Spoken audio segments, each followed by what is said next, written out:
Good, thank you. Good morning, everyone, and welcome back to our annual plan workshop.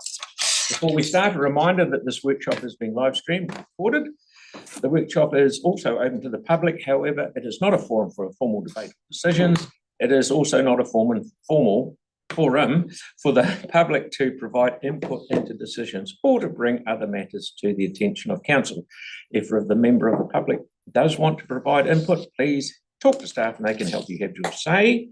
We will need to consider some matters in public excluded today, as there are potential commercial sensitivities. Also, a reminder for councillors, if you raise questions that are not answered in the workshop, you need to put them through the question tool if you still want the information. Staff are not recording questions, so please ask if you need help with the tool. We have a few apologies today that Councillor Goff has got granted leave of absence. Councillor Coker is an apology, and Councillor Fields is on Zoom. And so are we leaving at 10:45? Yes, and Councillor Cotter for early departure. Okay, so far away, gentlemen. Okay. Look, this is just a 1 minute rehash of the process today, and we're going forward. Obviously, we've had a draft annual plan. It's gone out to the community. Councillors have been through the community feedback. We've had guidance from you last week on the consultation questions and capital rephasing, so thank you for that. That's the main body of the annual plan done. But there are a couple of issues to resolve today. Matt and the finance team will step you through savings options as well as the surplus options. And then we have a little time available tomorrow as backup, if strictly necessary.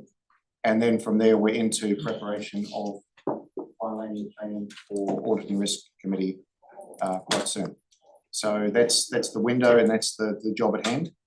I'll pass over to the finance team to step you through councillor responses, questions, responses, guidance on savings and the surplus.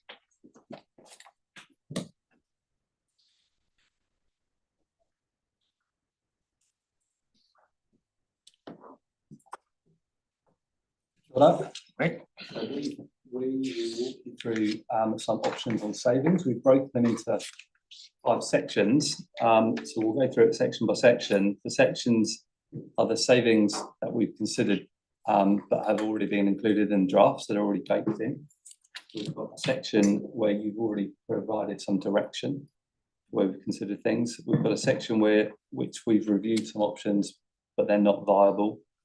We've got a section where we've reviewed options, they are viable, they'll require more work or to be implemented in the LTP. And we've got a section at the end where there are options for consideration. So the first section.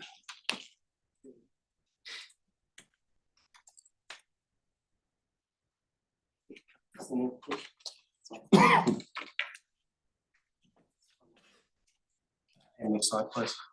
All right, so we've got a couple of key savings options that have already been built into the draft annual plan.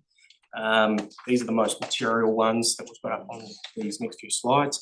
So the insurance premiums saved a couple of $1 million each year across the long-term plan period following meetings with our insurance brokers. We've updated our subventions receipts based on new projections from the council CCOs. That's added a few more $1 million of savings to the next couple of years. We've got a small saving left over from the long-term plan that's been baked in now around vehicle rationalisation and usage of council staff vehicles. If you jump to the next slide. Based on this year's actuals and an extended Burwood landfill consent, we've been able to update the resource recovery and waste management budgets, which has produced a saving. And we've also reviewed our electricity contract pricing, which has produced savings across the period of the plan. So overall, we've baked 2.8% of savings into this year's budget already to help offset other increases in costs or and to be passed on to ratepayers. I'm sorry, there are a couple of areas where you've already provided some direction. So that's around digital transformation, what we're doing in that space. and the capital programme, so we won't take a long time on that. So next slide, please, and one after. So just a quick reminder, we've done the digital transformation works, which is helping with avoiding some costs that work towards moving on to the cloud. And we have updated the annual plan numbers based on the guidance provided around the capital program deliverability. So that's been built in. Next slide, please. These are some options that we've reviewed and don't believe are viable. First one is around increasing vacancy provision. We don't believe it's viable. We can't. If you move on to the next slide.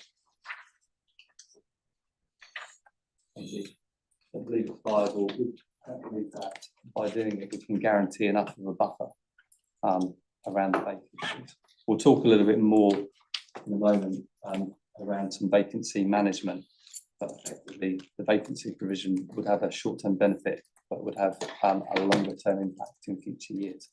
So why we get a rate benefit this year, we wouldn't in future years.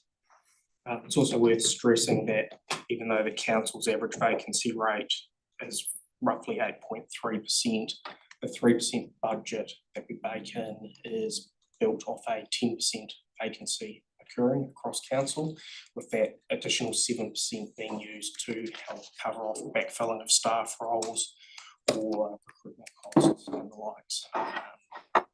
So there's a risk if we increase the vacancy provision any further, the on those costs. We've reviewed building maintenance and spend to look for some savings. There are some coming up later on where we are recommending some savings or that you consider options for savings. There were two that we looked at, which was around roof inspections for corporate facilities and the art gallery. We're saying that's not viable. Those roof inspections are necessary. So we've included that, not as options that are viable, but there are more coming up later around facility maintenance that we think we could look at. Also reducing levels of service. We considered the option of reducing levels of service, but that's not viable. Submissions on the annual plan didn't consistently identify options for reducing levels of service. Reducing levels of service is an LTP thing, not an annual plan thing. We've got that already. Next slide, please. So the next couple of savings options are where we need to do some additional work to bake it into a future annual plan or long-term plan. Next slide, please. So we've got an option to reduce long-term vacancy in council by managing the rehiring of positions. So this is different to the not viable one, which was a 1-year potential freeze. This is a longer-term assessment of what staffing needs we have and where we've got positions that aren't currently being filled. Should stress that this happens as a matter of course anyway, as people are working through vacancy provisions and vacancy management, but actually long term we could look at this as an option.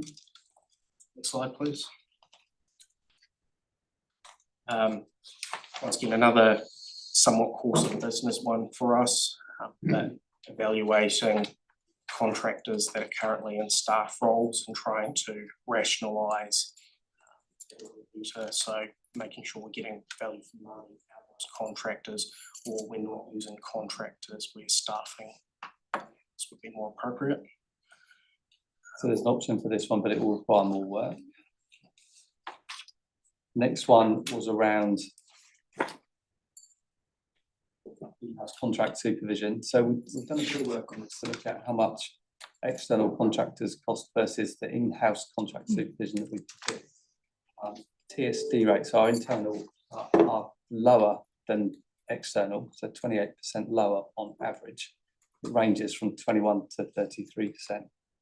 The recommendation for here, most of that is taking place in Three Waters Transport and TSD. So the recommendation here is to set up a group to go off and do some work and create some baselines and an agreed approach for that, for those groups to work together for the future. So we believe there will be a saving here in the long term, but not in the immediate. Next slide, please. Once again, another somewhat standard course of business, but can have some more work done in it around better value for money on our contractors and hiring, setting up new contracts, just making sure we're following good procurement practice, reasonable planning and the rest to both avoid costs and then being able to identify those cost savings in the long run so they can be baked into the annual plan or long-term plan. And this one's really around cost avoidance, and there's lots of examples where costs have been avoided because of the new space. So it is a cost avoidance measure. These will work. Next slide. So long term, we want to also look at the depreciation charges, in particular around Three Waters assets. So by reviewing the useful life of our Three Waters assets, we can potentially reduce the total amount of cost that the council incurs in depreciation, which in the long run can be used to assess whether the amount of renewals, capital expenditure we're carrying out is appropriate, and further longer term to that, we're potentially reducing rating for renewals requirements if the amount of renewals capital expenditure decreases. Response in this space, but not yet. Yeah, it'll take a bit of work and we'll involve with New Zealand to make sure we've got council procedure. Next slide, please. So space utilisation, we'd already started a piece of work around building civic on pause at the moment, but we'll pick that back up as soon as we can. So that's a wait and see. Next slide, please. We've got a section 17A review of economic development activity. So again, this is an additional work, but we're waiting for the report to come back. And additional revenue options, they're things that we look at on a regular basis. I haven't got anything to come back and say we could use X and Y, but there are opportunities and sponsorship opportunities. But again, nothing to be immediate. Next slide, please. So they're the options that we've considered that are either baked in, not viable, or requiring work. The options that we've looked at, where there are options for consideration, savings could be made. The first one is around unit savings targets. Been around the units and asked for potential savings in areas that could be saved. So if we move on to the next slide, some savings could be made here.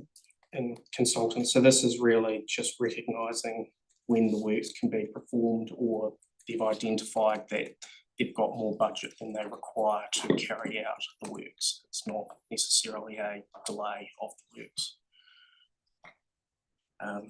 So the savings on screen at the moment are the ones that have been identified in strategic area of business and consultants. If you go to the next slide, please, we've also identified some savings around the start dates of when they require some staff. So they've proposed those as savings, noting they are savings for 1 year, so they would be required in future years, which would increase rates then. Next slide, please.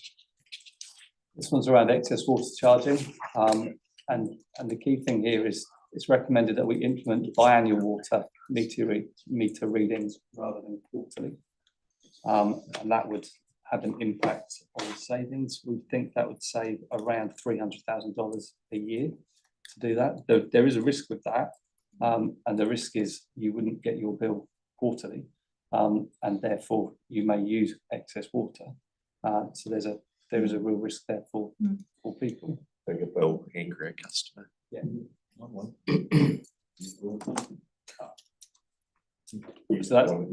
So that's a recommendation to move to biannual. And that's also staying in line with other councils and other TLAs that do volumetric charging. So move to the next one, please. So there are some areas of building maintenance where we have identified that there are potentials for savings. So if we move through to the next one, we're not recommending savings for the library renewals to various different sites. However, if you believe that you want to make savings, those savings are there potentially. They're not recommended, obviously, because maintenance is planned and it has an impact in the long run for assets. but there are potential savings that could be made. Same with, we're not recommending, so that potentially we could reintroduce safety, sanitary and security only in regard to our reactive maintenance. So we'd continue on with planned maintenance, but reactive would only be looking at safety, sanitary and security rather than some of that proactive maintenance that we do. But again, we're not recommending that, but it could be implemented if you want to go that way. There's two recommendations here. One of them is to delay, if you move on to the next slide, delay some of the alterations that are required for the multicultural centre. The multicultural centre has money planned in for next year to make alterations to the bathrooms, the toilets, and the heating. We can delay that. We can put that out for a year. We know what that was like. We know what that was like. I'm glad you guys went. The other recommendation is to delay or cancel the proposed Shirley Community Facility. Did you say, well, cancel? So, You've got a swimming pool, be quiet. so there is a risk associated with this one. It's inconsistent with the LTP. However, the build doesn't need to start next year, so we could delay it certainly. Next slide, please. Okay, grant review funding. So council gives out $10.5 million through rates funded contestable grants. That's excluding rates remissions. You could consider, we haven't made a recommendation here, or the recommendation is to consider a pro rata reduction across all of the funds. So $10.5 million is provided annually through rates funded contestable grants. You could choose to reduce that amount. We've considered a freeze on the Strengthening Communities Fund. So the Strengthening Communities Fund is currently inflation adjusted by 2% annually, which is $145,000 a year. So potentially that could be frozen for this year and for future years. Save $145,000 a year. Next slide, please. We've considered applying the surplus funds that remain in this year's capital endowments fund and potentially the surplus funds that we're projecting for next year's capital endowment fund. So we believe that's going to be around about $1.9 million. That could be applied to an eligible OPEX project. Ideally, that's ending in FY26. Effectively, that saving rates that way. Obviously, the impact for that is that you'd lose the agility that you currently have when things come in and you're able to fund them out of the capital endowment fund. That's it. Okay, that's very good. Ready for questions? We've got a few. Tyler, please. Kia ora, guys. Could you quickly talk me through in layman's terms around the vacancy provision and what that means?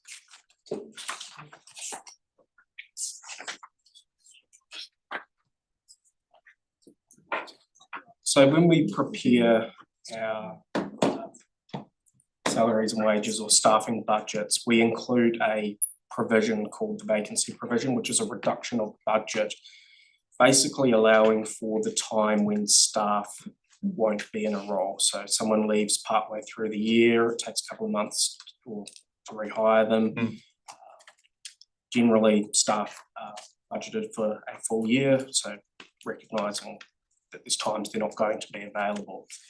So that's built on an average of 10% across the council, which results in, based on historical data, roughly a 3% saving in our personnel cost budget. The 7% delta that we don't pick up is generally spent on the costs of recruitment agencies or advertising, temporary, getting a contractor to backfill a role. I see. Okay. So we're not suggesting that increasing that rate above 3% is viable on the basis that at the moment the average rate is running at about 8.3% when we're budgeting for 10. Gotcha. Okay. The last one, I know there's a lot of questions. I'll pick this one. would there be potential for council to go out and do an EIOI for sponsorship opportunities? I know that we were talking about it, I raised it in the last annual plan. For example, say for example, the Arts Fund was sponsored by a certain organisation, which would then help offset OPEX costs. Is there a potential of an EOI from an organisation to be able to front load that? Potentially. So things have been looked at in the past. So for example, sponsorship for something like the Summertime Program or something like that. So it would depend on what it was that you're looking to sponsor, but potentially. Strengthening Communities Fund could be a big one, for example. Something that's quite significant that is front facing to the city. Would probably help the council a bit of clout at the same time. Does that make sense? If there was going to be something like that, we need to discuss that a bit more as a council, but would that be able to be in the annual plan? Put up an EOI? Was that more staff? We need to work through what it looks like. Okay. Rather than an amendment. But yeah, cool. Sweet. Thanks. Danny, please. Thank you. So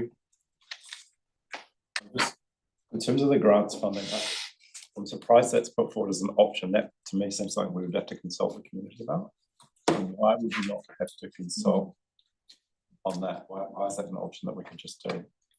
Given the significant impact on the groups and the community, and I mean others may wish to make submissions supporting the reduction, but it just to me said, yeah, so that's just raised a red flag to me about the process around that one. that would be the risk. So making that decision you didn't go out and suggest that you were going to do that, so there would be noise around that.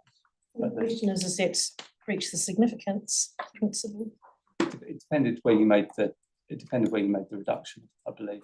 So not all of the grants funding is the Strengthening Communities Fund. There are these submissions that called for reduction in grants, community grants. No. It'd still be potentially doable. It's an option. But if it's legally not We an don't option have that we can do without further consultation, then that's not really an option. So There's a level of services there for grants in terms of so it is potentially viable. Can I just check process wise though, like, because we've been told that if we want to make an amendment, it should be backed up by submissions. And if we didn't have any submissions on reducing community grants, is that something that would need to, that is still possible, or is it okay for us to put up stuff that wasn't necessarily specific submission either? So it's wise, and it's what we suggested is to actually make a significant, make a change. We would have needed to have it reflected in submissions.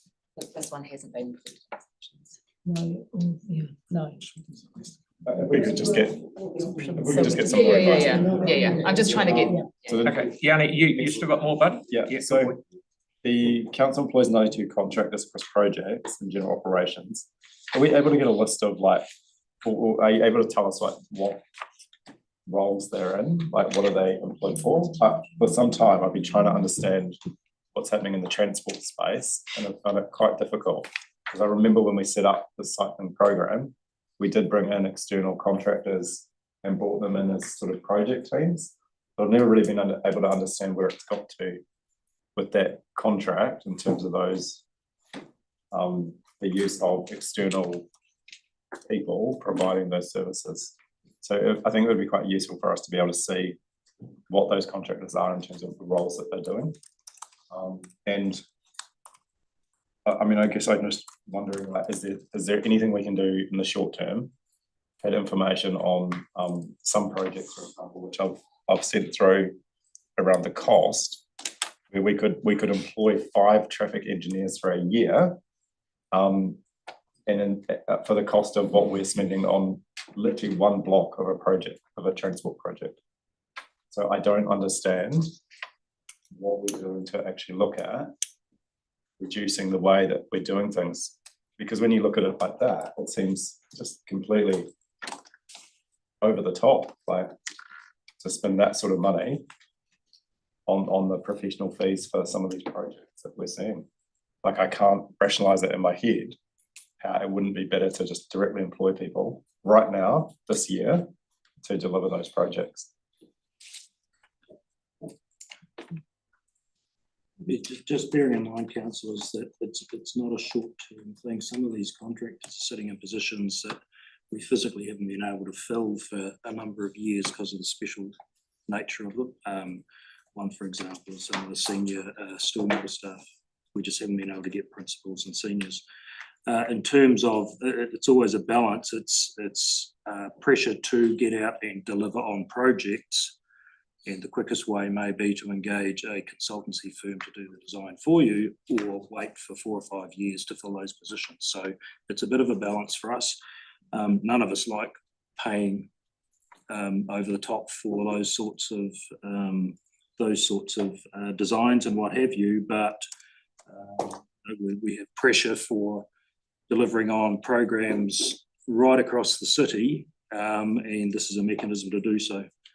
And we have got information from procurement as to what roles they've been doing a study on. There's a project team working on this, though, isn't there? There's analysis and data, and it's just that at the moment we actually haven't got an implementation plan and a budget line, but we'll continue. It just feels like the easy ones. Sorry, councillor. The easy ones we've already done. Easier, we've already increased our staff to go out supervising the work on the roads. The contract supervisors and what have you, we've already taken another 4 of those on, and that all helps. But we've got to build it slowly because we just can't get the staff in some areas. in the LTP, we put an extra budget because we were told that there would be cost savings around doing more design work in-house. And I don't know have we seen what the benefits of that have been? Like, is there options there? Yeah, we'll get the work back from the project team on that. The procurement have done an analysis for us. And then there's a working party reporting back. When is that working party reporting back? Will that report back in time for this annual plan? Just a final question from me was around the underspend in planning. So we've gone out and consulted about spending extra on planning, but now you're saying that we can cost save by not spending money on planning. So I was just trying to understand that seems like a real contradiction. But obviously there'll be reasons for it.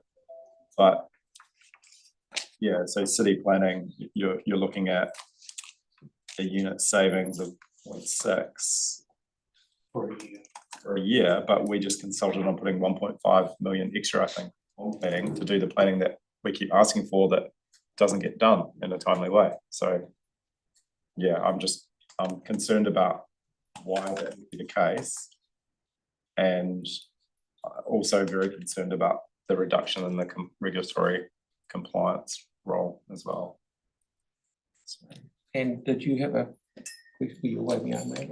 Oh no, I was just wanting to provide some more clarity actually in relation to the 92 contractors. So there's contracts for service and contracts for labour, and some of the contracts for services are when we would bring in a consultancy company, I don't know, a Beaker or a whatever, to come in and do a specific piece of work. So that's what Brent was referring to in terms of the work for transport. These people in this contractor list are actual kind of like more like individuals who are filling vacant positions, generally because we, as Brent rightly said, really struggle to get the resource from the market. But around 30 of these contractors are sitting in the infrastructure space across geotechnical engineers, program managers, stormwater and water engineers, so those really specialist skills that we need. There's about 12 that are actually supporting building consent, so they are fire consultants, building consent people, and then there's another 12 that are actually providing specialist skills into the digital space. And then the remainder are covering the short-term vacancy cover or supporting seasonal workload. It might be administration, business support, customer centre. There has been an incredible amount of work trying to convert some of these contractor roles into fixed-term employees to meet project demands or whatever. But there's quite a difference between contracting for services and these people for contracting for labour, and it's certainly being well managed. Thank you. Can I just answer your question with that? 6% of submitters suggested a reduction in community government funding. Okay, yeah, it's just with their responses that none initially. Yes. Victoria. Oh, thank you. A couple of the savings that are baked into the annual plan already. The first on the insurance premiums. Can I just get clarity that this, because it's quite a chunk that we've saved, is that just purely through negotiation and competitive in the market, that we haven't reduced any cover? We haven't reduced the cover to my knowledge, no. It's around basically getting more surety and by sending our team over to meet with the brokers that have been able to unlock other back-end insurance that wasn't previously available. Okay. No reduction in cover to the best of your knowledge. Can we just have that confirmed, Yeah, please? yes, thank you, through you, your worship. Look, there has been some refinement, but no reduction in the cover. We've looked at how we're doing it and we're bringing the paper to FP on Wednesday. So, essentially, the short answer is no reduction in cover. The second question, the electricity coverage, the electricity saving is quite significant. I'm keen to understand what's driving that when electricity prices appear to be going up in the domestic market. It's quite a chunk. It's a number of items. We've changed the way that we measure the electricity on some of the buildings. So the way the charge comes through, whether it's a day charge or a part day charge, and how they measure that at each point in time. So that's an agreement with the electricity provider, and also just the general pricing that we've been getting. It's also worth noting that when we prepared the LTP, we were preparing it on a basis of expecting significant increases, and through these negotiations, those increases haven't necessarily materialised to the same level as we were expecting. And is there some data behind this as well in terms of underspend in the electricity against the budget that's also factored in? At every building and every meter. The final question then is in relation to the savings options that require further work. There's a number of those that we've been asking for some time. These pieces of work, or which ones of those pieces of work is going to be ready for our next annual plan? Because I am hearing that there are significant savings in that bundle of work that we need to do some more work on. So what is the timing for some of those pieces of work, please? Because there's quite a lot there. Most of them should be ready for the annual plan, for the next year's annual plan. Thank you. And some of them may be implemented along, as both Anne and Brent were saying, some of that conversion of contractors to permanent staff we have along the way. Thank you. Sarah? Thank you. On the excess water charging, it's quite a potentially big change, and I'd really like to see the info behind it. And I'd be uncomfortable with us making a decision on that based on just kind of 2 paragraphs. But I'd like to see more of an analysis of the risks and things, because if we're only assessing it every 6 months, does that mean that people have 6 months to spread their average use over rather than just the 3-month summer period? So there's more likely that people might use more water during summer because they know it's going to be that kind of thing. Like it's less of an incentive if they know that they're not likely to use it more over 6 months. Yes, councillor, and it's sort of correct. So Yeah. the $300,000 is basically, it costs $1 a metre per read. Yeah. So you do half as many reads, there's 150,000. That's all that is. So as Matt pointed out, there are risks. And bearing in mind that this was originally brought in, well, more for an educational purpose to reduce water consumption rather than revenue. Yeah. But what you talked about with that averaging effect over the 6 months may actually spread it so that they don't receive a bill at all. So But it's not about the bill. Yeah, I know, Yeah. but I'm just talking about the risks and some of those sort of perverse effects. So potentially, if you were using a lot of water, you may get a higher bill because you'll get 6 months worth rather than 3 months worth at a time. But if it's spread across 2 periods, one a high period and one a low period, averaging it out, you may not meet the threshold. Yes. So you may not get a bill. And yeah, so it's, But that removes the incentive for people to lower their use in summer when the pressure is on.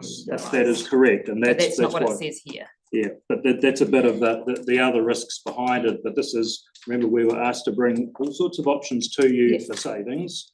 This is a way you could do it. It's in line with other councils that bill 6 monthly. Yeah. Even though they do. But that's volumetric charging. That's so correct. Yeah. You could go to, there's all sorts of options and, other options in terms of. A flat rate type thing, but that hasn't been looked at. This is No. purely, you wanted savings, here's a way of doing it. It's $1 per read. Yeah, so I was just asking if we could see the background information on that, because the one sentence here says usage and revenue are not anticipated to change, but actually what we've just had a conversation about is much more nuanced than that, and it actually may mean that usage goes up because people, because it's been averaged across, they're like, I'm not going to get charged for this. Or usage may remain the same because the message has got through. Yeah. But it we has- can't guarantee that, but Yeah. what we can guarantee is that is what it costs us to do this, and we have to produce twice as many invoices during the year. Agree, but I think that it's a relatively significant change for us to make based on a paragraph. So if we could see the background information on that, that would be really useful. I do note that when we increased the limit that people could use before they got charged, that usage did go back up again. And so, you know, not necessarily directly tagged for that, but I'd like to see the analysis of that before we make that decision. Thanks. Just remember that was saving us money by reducing usage, because it means we don't have to do more bores and things. Yeah. Bear in mind, Brent, it did actually save a lot of water that was being wasted. Absolutely. Saved a lot in terms of consumption, and it meant that we Leaks could got defer fixed. future pump stations. Yeah, but if the usage goes back up again, we may need to do that. You know, so I was just asking for the information. The there. saving of the meter reading. Yeah. Completely. So two other ones, the climate and adaptation deferring of the work there, if I could just see the background advice on that from staff. Because it was just one sentence on each. I don't need to hear it all now, but if it could just be. Yeah, I can just say it's a refining of the program. It was a round number when the funding was provided. Now it's a refining, so we can provide that detail to you. That would be great, thank It's you. to everybody. To everyone. Yeah. Yeah. And the other one was the city planning. So in the long-term plan last June, we decided as a council and voted on whether to put these 2 senior planner positions on. And we said yes, because we really want, there's lots of plan changes and things that we want doing, and there's a huge pressure on that department. Or we might have done 4 or something. But I'm not quite sure why they haven't been employed yet, since we're sort of 7 months on, 8 months on. And yeah, is there still pressure on the planning area, because there's been no let up in plan change stuff? So there's no let up in plan changes. You're right there. Where this is targeted at is more the urban regeneration side of the business, and also about senior planners. We have been out for recruitment a couple of times and we've been unsuccessful. So we've been really struggling to recruit the right type of people into those positions. Stop fluffing around. So if we could just get a bit more information around that. How many complaints do we get on that compliance stuff? Like through, because at the moment I get a few people going, oh, you're not checking people on this kind of thing. So would we be lowering our ability to make sure people are complying with the rules we've set? So these were specific positions that were put in for the Airbnb guest accommodation compliance. Yeah. And what we've, it was a temporary, so that ends 26, 27, the funding of those positions. What we've found is it's really difficult to actually find where these guest accommodation are proactively and be able to take compliance action, because you have to build up a whole investigation file on it. So it's been really difficult. So what we've focused on is compliance where issues are raised with us. Okay. And So- that hasn't needed as much resource. So it's just reducing our ability if we were able to even to check on the Airbnb sector. It would reduce our ability if we want to do a proactive program, but we've looked at that and it's near impossible to do because we can't get the information. They Okay, won't thanks. release it. Airbnb and the other providers won't release us the information. Yeah, we've still got half a dozen. Are you done, sir? Yeah, Celeste, please. I've got a few just quick ones. The compliance officer position, what is it, what kind of stuff are they doing? Are they? That was the one we just. Yeah, it's just the one I just mentioned about Airbnb. Same. Oh, no, I think that was the policy position. No. No, that was Oh, it's the compliance. same one? Yeah, yeah. Okay, sorry. So that one's good. In terms of the water services levy that councils now are required to pay, does that, do we have visibility of that in the breakdown of costs? Is that something that's? That comes in after 1st of July. Yeah. Yes, so it's in there, it's baked in. And built into the draft annual plan. It was done as part of the pre-draft work. It was also confirmed on Friday from Tamara, consultation on the levy, that there's no change. Yeah. So I just wondered whether it's useful to have that as a separate line item, because, you know, the fact that councils are now funding a government agency, I think it's helpful for people to see that that's adding to the increased cost, given that 88% or something is being paid for by councils. So I'd like to see a bit more around that, just so we all kind of keep our eyes on that one. The other one was, just a quick one, was will we have any information about plans to increase revenue, such as the levy? Is that something that will be coming back? So the levy around some of our additional costs like the stadium in terms of offsetting that, will we be looking at that as part of this bit of work? We haven't at this point for that. Not been covered, be it in the VO presentations. That's right. A lot of that, I think, was covered through you. It was covered in the presentation in terms of what they're doing to generate commercial revenue. It'd be good to clarify the next steps on. Yeah, I think that was pretty. This was the hotel bed tax essentially, wasn't it? No, this is the levy on the. So we can, Oh, that okay. will be for next year's annual plan, won't it, by the time the stadium's finished and implemented, but we'll get some more advice back. There we go, thank you. What? Oh, sorry, so it won't be in this financial year? No. Don't forget, guys, there's one mic and it'll be picking everyone's voice up, but no one will be able to hear anything because everyone's talking. So, sorry. Was it the ticket levy? Yeah, the ticket levy. I think that it was discussed by BR at the workshop. We can come back and see it confirmed. You'll be good to have And just to something be clear, that will be in VO's accounts, not in our accounts, so it won't be baked into the annual plan. setting some of the costs.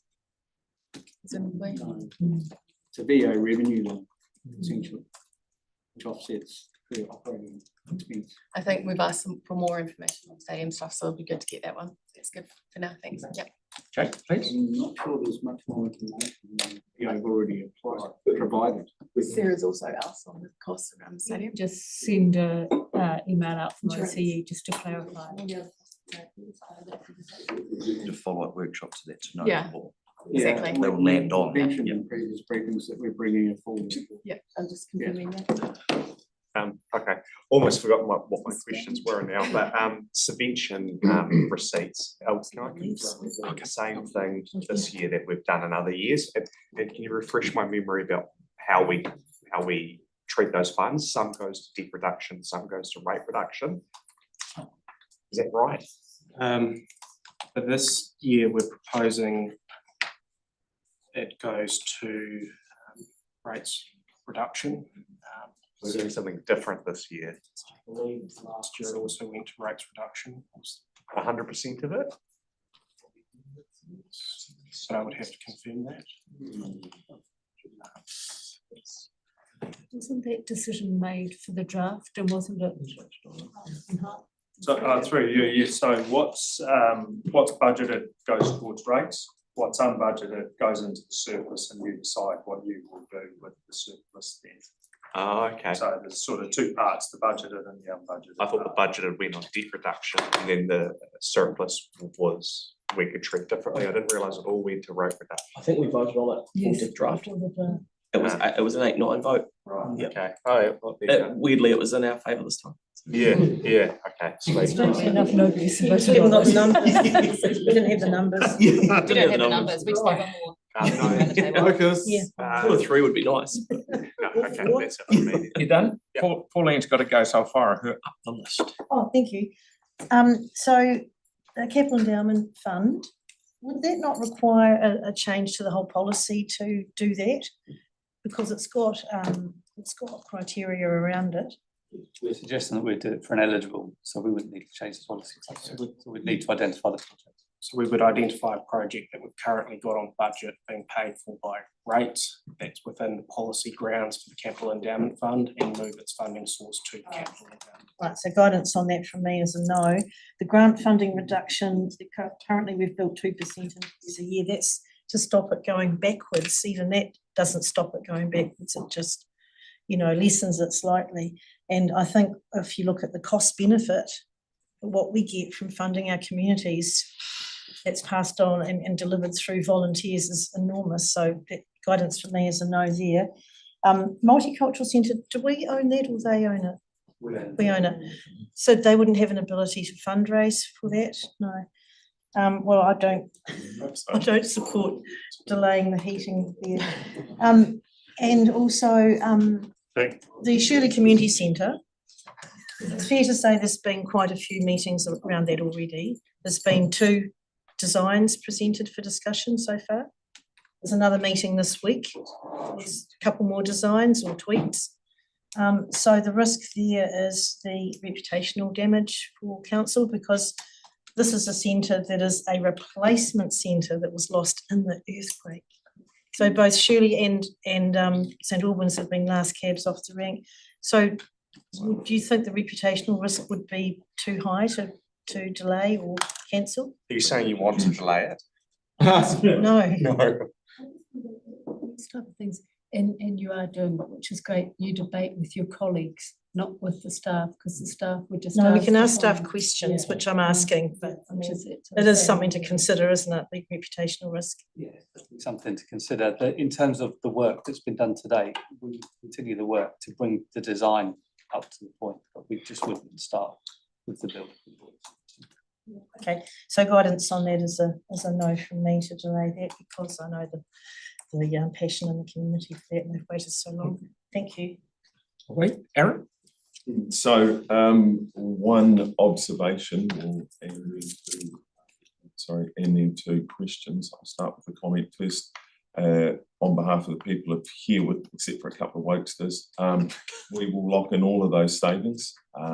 Happy to support every single saving you've suggested and would like to see more, but yep, on the side of town wouldn't cheer for.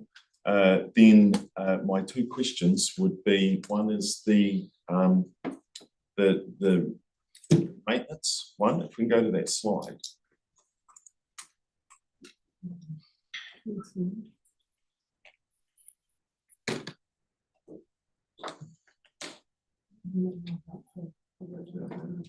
It's a started with like this.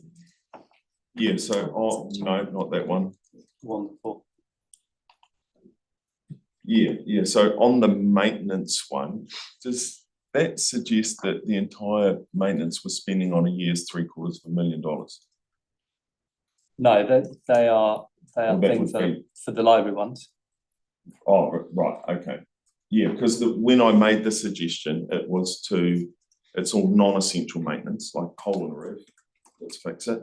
Carpet, leave it. Because when you don't paint the wall or don't recarpet, you don't damage the building in any way, shape or form. So they're just non-essential when you're broke. You wouldn't do it, you'd change your carpet in your own house if you had no money. So, and lots of people won't this year because they don't have any money. So It would be good to see a bigger number there, like it was literally, I was suggesting a non-essential maintenance freeze for 12 to 24 months. What that top line is. It's not recommended. In the library space, yes.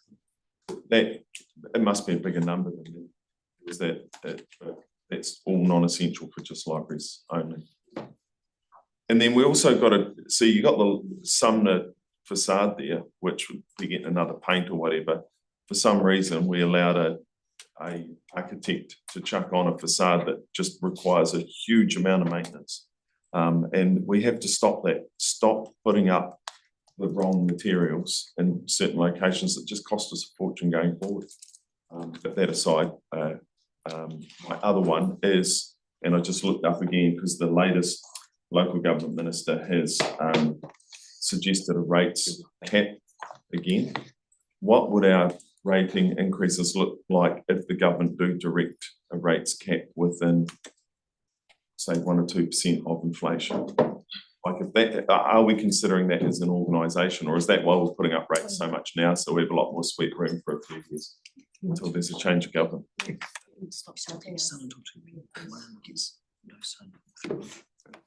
So are we considering that? Or are we building in the fat now for later to sweat it out for a summer or two? I wouldn't say there's any fat for here, but there's certainly a interest in not actually cutting to the bone if there's a rates cap in future years. Because it'll be kept on the current rates.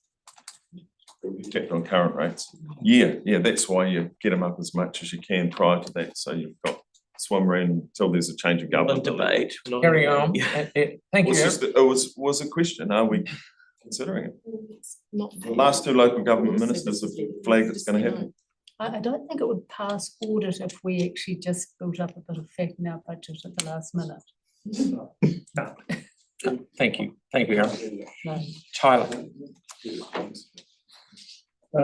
Quick ones. Anne raised the contractors, particularly fire engineers, outsourcing, and the people that I work with, particularly business owners, understand that the contractors are contracted out to Auckland and don't have any physical capability to come down and assess the business. In terms of the service level agreements that are there, is there a requirement for them to be able to be on site? And do the public get billed for it, or does council get billed for it? In terms of the service that's required for fire engineers?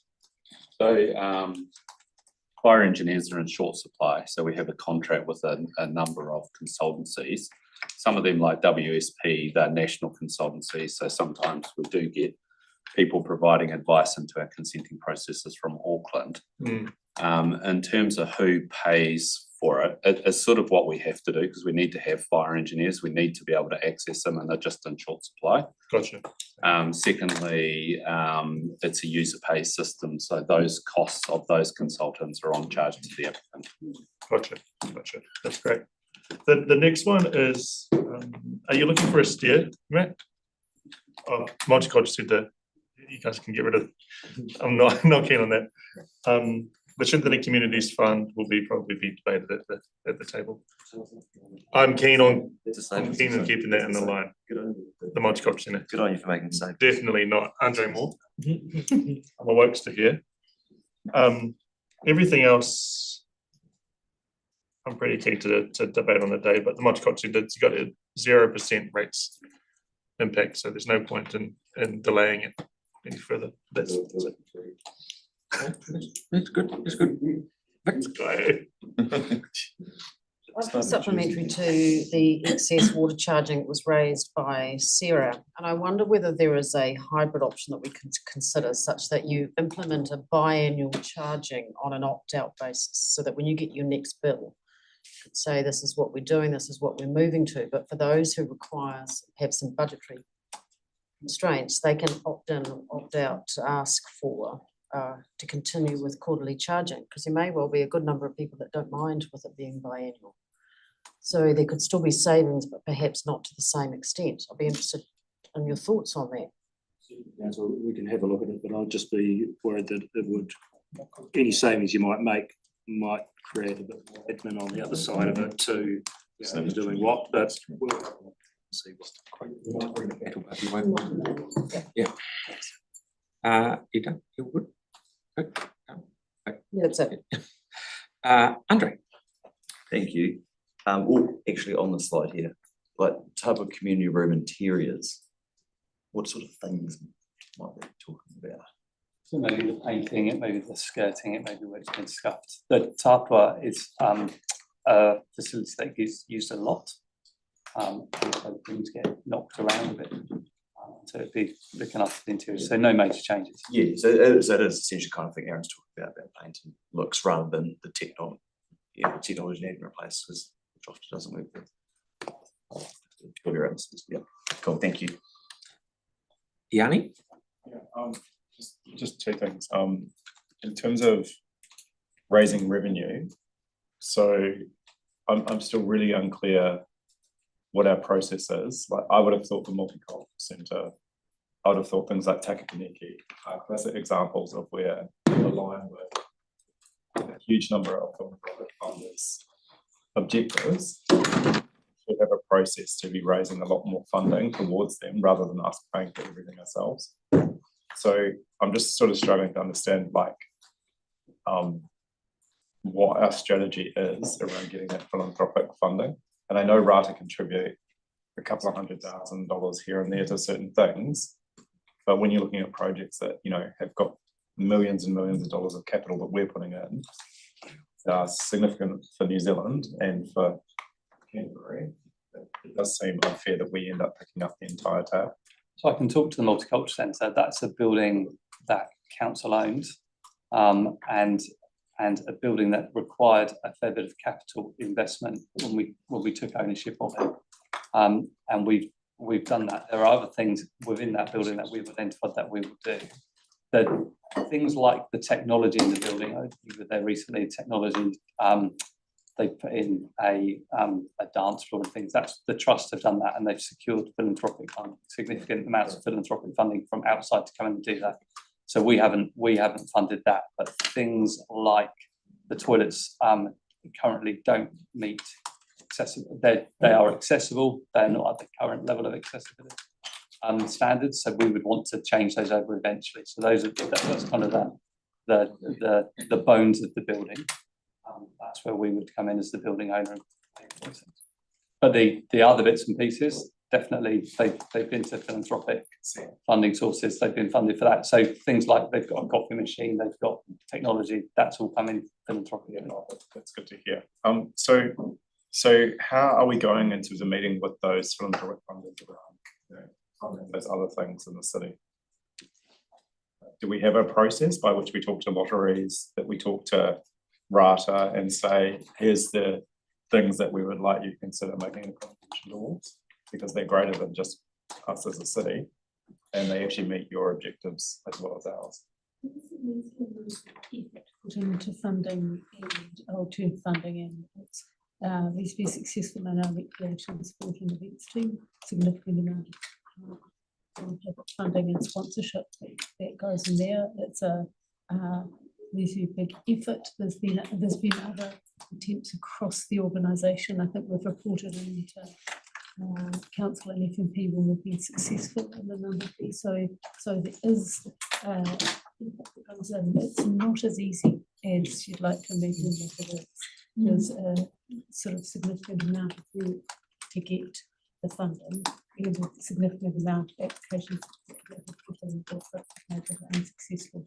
So during the submission process, we heard from the community board, and we also know that the government's brought in new border levies to fund tourism type infrastructure. Have we made any application, or is there a way that we could, effectively, people coming into our port, people coming to our airport, a significant amount of money the government put back into parts of New Zealand? Is there a process by which we talk to government about the share of that revenue?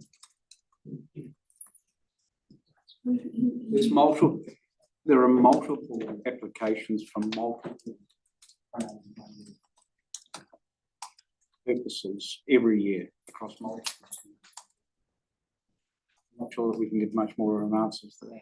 For example, you know, we've been very successful in receiving funding from a particular Crown program that supported all the upgraded facilities to support freedom camping in the peninsula. As you mentioned, you know, the sport and rec team constantly applying to RATA for funding transport programs for kids to get swimming programs. There are multiple things going on virtually every day. Okay, but it's very program and project specific. Right. You know, as we look at all of the potential, we apply anything. okay, so well then we should be so we can get a list of the projects we've applied for, but I think maybe there needs to be some mayoral intervention around actually maybe talking to the ministers and saying, you're raising this revenue from our region, from our city. What are you doing to, because we did it in the past, and I know we've got funding from that tourism levy in the past, but I mean, you know. Well, I don't know who does No, it. there's something to think about. Thank you, Yanni. You've got Just trying to raise revenue so we offset the costs that we're incurring, because we've got a number of things like Takapaniki, like there's a whole bunch of projects that would fit the criteria, and if we don't ask, we don't get. So Thank you, Yanni. Right, we have three more at the moment. Jake, Sam and Kelly. Really quickly from me, I was just off the back of Sarah's concern about water charge. It might be nice if we could have some options that if we're going to do these collection rounds, billing rounds, we could also look at adjusting the threshold to kind of net that out. Yeah. That's it for me. Sam? Yeah, thank you for this work, and it's good to go through these sort of line by line in terms of what we're looking at. Probably two questions. The first one is, and I know we're going to get to the surplus after, but just thinking through things like the multicultural centre where they're one-off costs, you know, could the middle ground be that we use the surplus to fund those one-off costs as an option? So the challenge we have with the surplus when we're repaying debt or offsetting rates is that there's obviously the impact in the following year. But I'm just thinking for some of that smaller stuff where if the mood is not necessarily to stop it, you know, there's sort of that middle ground. So I'd be keen, doesn't necessarily need an answer now, but just be keen to have a look at it as we come back. And then the next one is just, I guess, the process around, yeah, like it's really good everyone can offer some guidance today, but how do we want to, like what will be the next steps in terms of making decisions on these items? So I think today we were hoping to get some guidance and direction. So Okay. if we could, once we've finished with the debate, just run through each of the savings options and ask if you want them as they're presented at the moment incorporated into the annual plan. We'll still have the opportunity to play with them. Okay. Kel, you don't say? Kel? Yeah, thanks. I just wondered, under better value for money in terms of contracting, would you could explain in the justification column recovery of overvalued claims? What's an overvalued claim?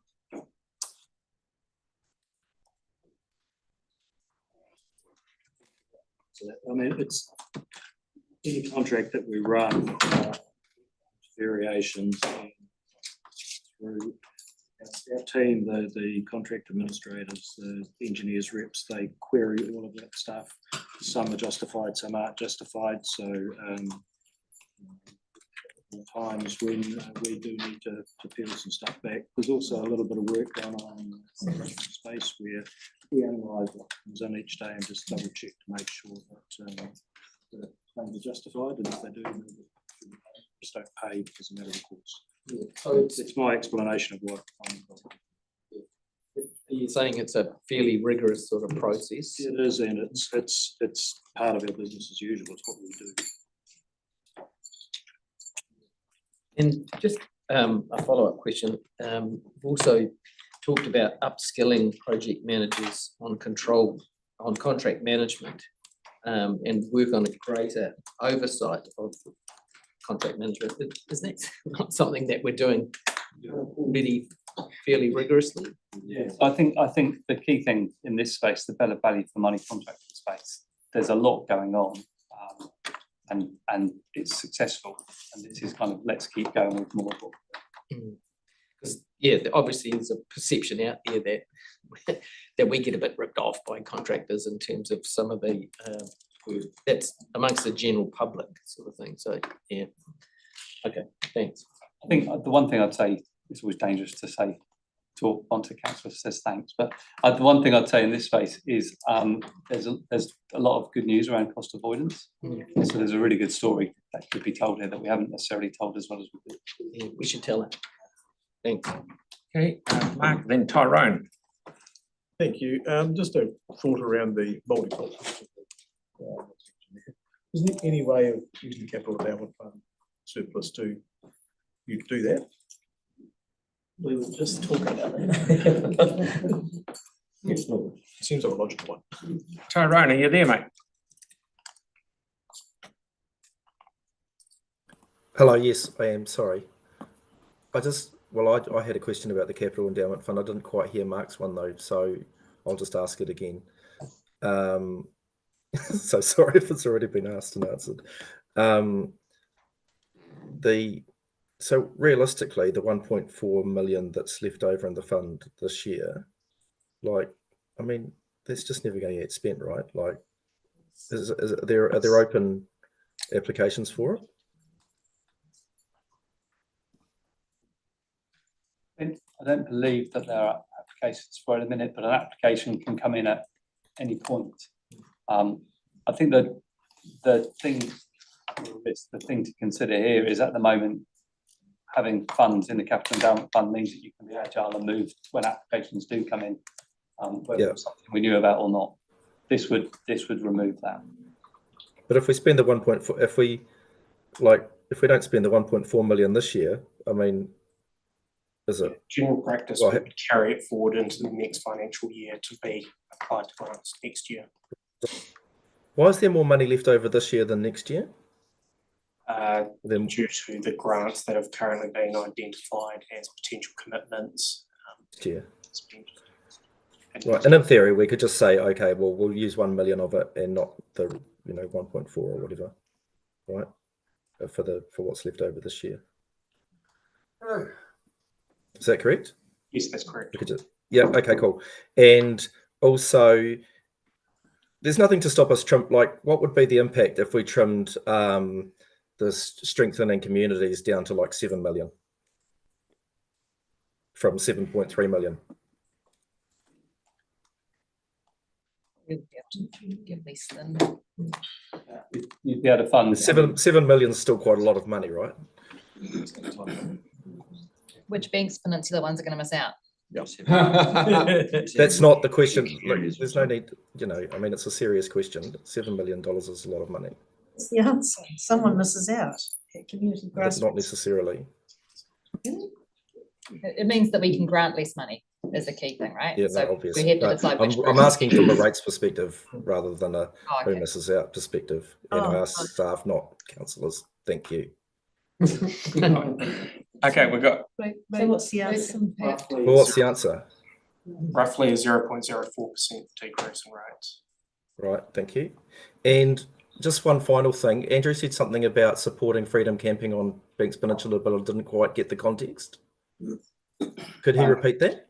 Yeah, the context was there was a fund. It was an MD fund, I believe, for the Ministry of Environment some years ago. The context was to do with Councillor Johansson's question about what does staff do to access Crown-funded opportunities through various grants. So I used that example 4 or 5 years ago. Okay, cool. Thank you. That's clear. Cheers. Good. Thank you. Yanni, please. Cool. I just wanted to flag, since, I mean, we haven't done amendments yet and we're being asked to make cost savings, and some of the cost savings are funding sources that may have contributed to some of my amendments, but just to flag one that I've been working on with staff is around the SPAT pack submission around the Pacific community. So, just to flag that I would be a little bit uncomfortable making the call on the Capital Endowment Fund now, ahead of us being able to look at what our amendments we're going towards. But my suggestion would be to certainly provide some funding, some significant funding to that community from the endowment fund. But it would be over time, so we'll take the whole amount, but I just wanted to make sure that people were aware of that correction. Thank you. Now, what we've got, you've still got more to go on this. No? Okay, what we've got, we asked you to go away and find some savings. You've come back with a whole lot, which is great, you know, and we've just got to digest that. You've heard what Aaron has said, he'd like to have more, but I'm sure that's not going to happen for everyone's not going to say that. But I thank you for the amount of work you've done to find stuff in the bowels of the operation. So what are we doing next? Options for consideration. Whether you want to give a direction now, or whether you want to wait and look at it at the same time you're putting through your amendments. Councillor Johansson said.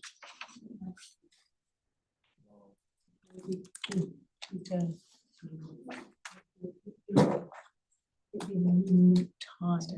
Yeah. For that very thing is if you take all the capital endowment fund out and then you want an amendment that funds it from the capital endowment fund.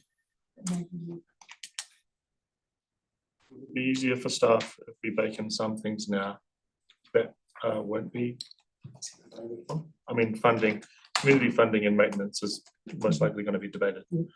But like insurance premiums and things like that. There is. Already been backed in. It's really the section. The second Final section. So there are things that were included, there are things we provided directions, there are some things that aren't viable. The ones that we've reviewed and require more work, we will keep the work going on and bring it back for ideally next annual plan. Or we will implement Those the ones options. that are up on the read now are the ones that if there's any of those that you can give direction on now, we could make it in. Let's make it. Ask for a bit more information though. Perhaps if we just one by one, so if you go to the next slide, so would you like the savings proposed for consultants and advice backed into the annual plan? Yes. Next slide, please. Would you like the savings proposed as proposed for the FTEs backed in? No. Only the bottom one. So I'll break it down then, the city planning deferring the start, would you like that backed in? No. Yes. Depends how many needs there are. We can- So we've yeah. got 8 plan changes. That's one for D-Day. Yep. The other one And then seems bake consensus. the The regulatory compliance one you'd like backed in. Yep. All right, next slide, please. The excess water charging, noting that you would like more information provided. The option presented currently, would you like that backed in? No. Yes. Yeah, I think it's information. It's probably one of those ones we want. Let's get the info. Next slide. Sorry, next slide again. So of the maintenance ones, the library renewals, noting it's not recommended by staff. Would you like it backed in? Yeah. Just give me an error in a second. The all facilities Personal. reintroduction of only safety, sanitary and security in respect of reactive maintenance, noting it's not recommended by staff. Would you like that backed in? Yeah. More info. On either of those. That's generally no. The delay in the multicultural centre alterations. Yeah, trying to grab the money from somewhere else. Can we bake in it comes from the capital endowment fund? Or from the surplus. And all. So is that significant around the room that it's not from it's from some other source? We do want to do it, but we need to find the funding. Because we all remember how warm it was last week.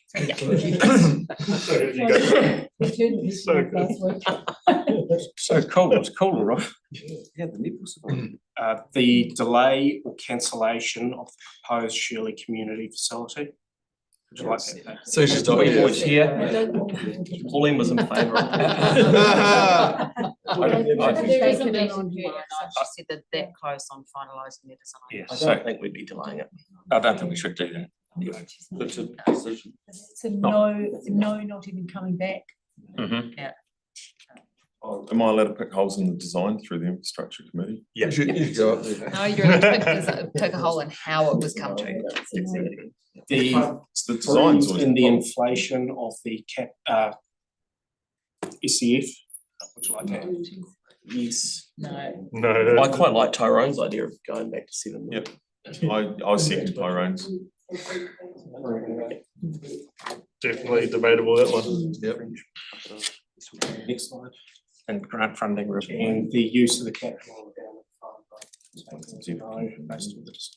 No, we've potentially put some aside for the multicultural centre, but whether there's anything else to be debated on the day. So the community.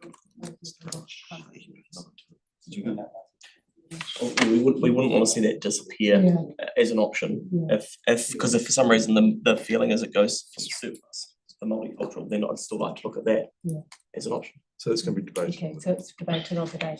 Great. All right. So fantastic work. Good work. Do that. This is And very clear too, thank you. short slides, but there's been a huge amount of work. It's underway saving, so thank you. Aaron, did you have a question? Yeah, well, it's a question kind of to the organisation, not so much for that just there, but on ones like the multiple centre and the heating and that, I've raised for years that local community boards should take on projects. Like that board should be contacting potential sponsors or working with groups, just getting better prices, because these are smaller jobs. It's not building an entire building. But on ones like that, and especially for something that means so much to the city for various reasons, without stating the obvious, that one does.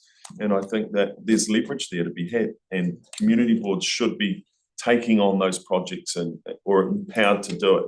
And they might not get there, but get them, that's why their communities vote them in, is to, make some of the stuff happen. A couple of quiz nights, Tony. It's nice. Good point. Thank you. What's next, mate? So the next is Bruce. Should we have a cup of tea? 10 minutes? 10 minutes. Right, we'll call it 11 o'clock. Absolute team,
We're back online.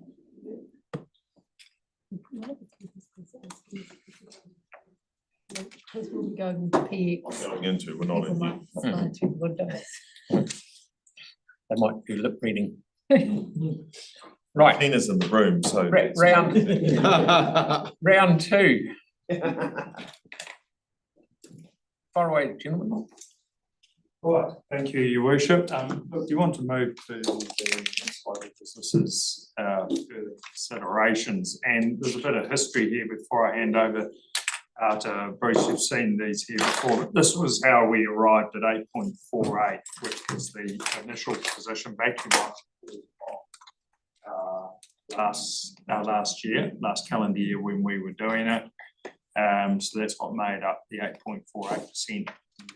Then if you move to the next slide, we went through, and that was the budget build there, and you can see the movements there, and the 7.58 is the number we went out in the draft annual plan, showing the 10.38 for the following year and 6.2 for the year after that. So that's sort of where we arrived at in terms of the draft annual plan.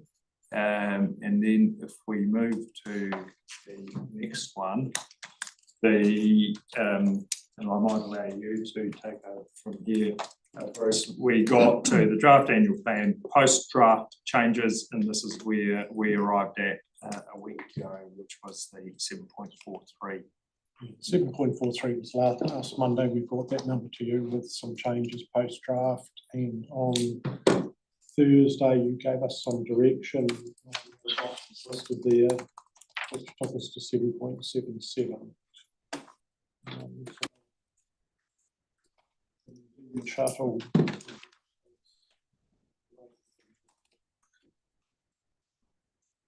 That's where we landed at the end of last week. Slide, please. We'll just pop this one in here because we had a request to give us a couple of other options on the digital software.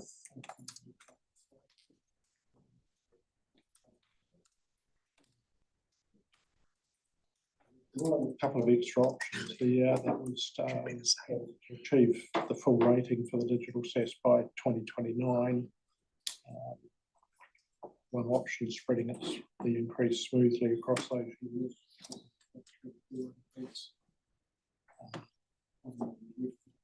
I've got the increase in the later years.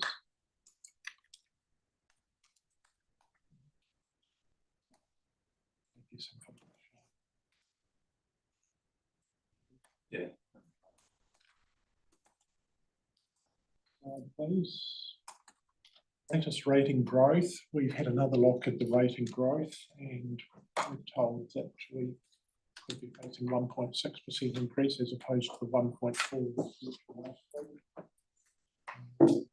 2.2 growth gives us a further 0.21% reduction in rates to existing ratepayers.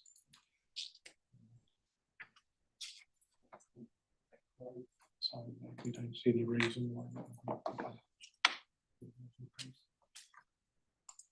The strategy, planning and regulatory we just discussed. The what was agreed was slightly less than those numbers in the first year and a 4.11 increase in the second year. Slide, please. That's where we're at right at this point. It's slightly different. 7.38 is the number in the first year.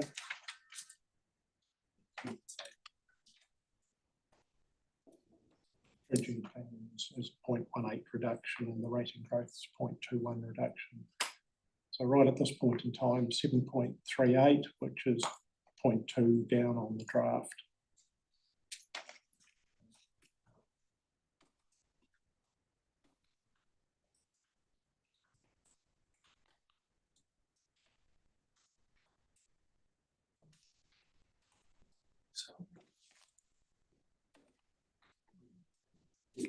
Yes.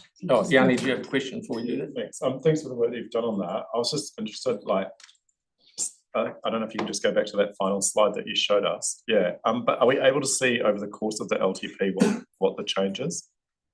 Right, so this is one of the questions I asked at the last workshop, because as you go further out, some of the decisions we make, like ratings for renewals, actually saves us more money over time. But do we have what the cumulative rates impact is over the 3 years and then over the life of the LTP? Or is it possible to get that information? Okay, thanks. Okay, Tom? Just going into the annual plan and sign off with it, would there be potential of having a slide that would associate household budget to the percentage that's based on that? So for example, if your rates are $4,000, you'll be able to have the associated dollar rates rise instead of having the percentage. Show the I don't know how dollar to. amount, yes. Is that through you? Yeah, where yeah. You're asking to show what the dollar increase is? Yes, if that's all right. Yes. I think we. Just one slide, just for public knowledge to understand exactly what's going to be.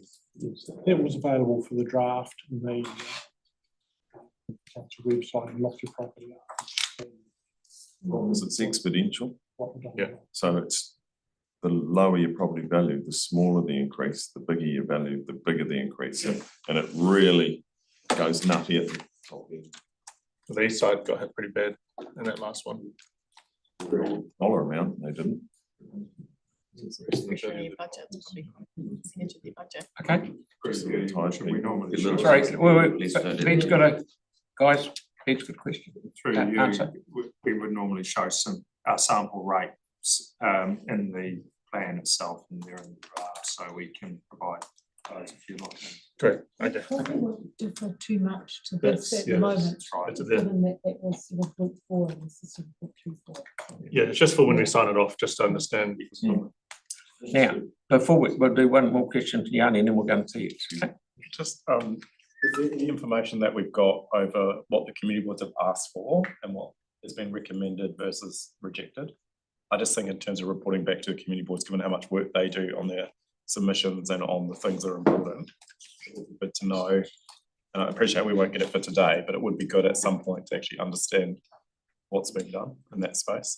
Is that possible? This is 80% to and see if there's anything. But so this is their submissions because their first Yeah. so was it Okay, I think that would be helpful. Thank you. Oh, so we'll do it.